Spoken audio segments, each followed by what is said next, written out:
रचना की शादी को कई साल हो गए थे। सब बढ़िया था। छोटी बहू होते हुए भी वो बड़ी का हर फर्ज निभाती थी, क्योंकि बड़ी बहू तो आते ही अलग हो गई थी। रचना के सास ससुर को हर काम के लिए रचना ही लगती थी, फिर भी वो उसकी बुराई करना नहीं छोड़ते थे। और सबसे बड़ी बात, बुराई भी अक्सर उसके ही परिवार वालों से करते थे, जो रचना को बचपन से जानते थे, फिर या रचना की सहेलियों से या खुद के मायके वालों से। पहली बार जब शादी के बाद रचना की दोस्त आई तो सासू माँ ने उससे ही रचना की बुराई करना शुरू कर दी। जब रचना को पता लगा तो उसने अपने पति नीलेश से कहा, माँ जी को समझाओ,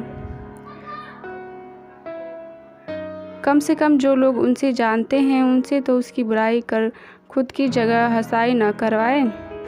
पर उन्होंने ना सुनी, बल्कि और आदत ही बन गई थी। आजकल तो अक्सर ये कहती कि रचना तुम पहले ये काम अच्छा करती थी, अब नहीं करती हो, फिर भले वो कोई भी काम हो। रचना की बुआ उसके ससुराल आई थी, तब ससु माँ की कीटी पट्टी थी। वो बुआ को भी साथ ले गई और आदतना सबके सामने ही रचना की बुराई कहने लगी, रचना सबसे पहले अच्छा करती थी, पर अब कोई काम ठीक से नहीं करती है।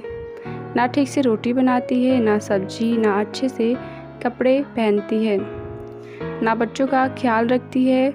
और वो कुछ बोलती इससे पहले ही रचना की बुआ बोल पड़ी, लगता है ससुराल में आकर बिगड़ गई है, क्योंकि हमारे घर की तो बड़ी बेटी है और सारा घर और ऑफिस दोनों अच्छे से संभालती थी और बड़ों से लेकर बच्चों तक सभी का ध्यान भी रखती थी।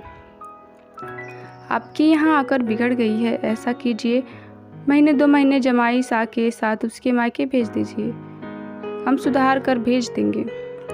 अब रचना की सासू माँ का मुंह देखने लायक था। उन्होंने बोलने के लिए शब्द नहीं मिल रहे थे, तो बस फिर उठकर चली गईं, ये कहकर कि आती हूँ, जरा कोई बुला रहा है।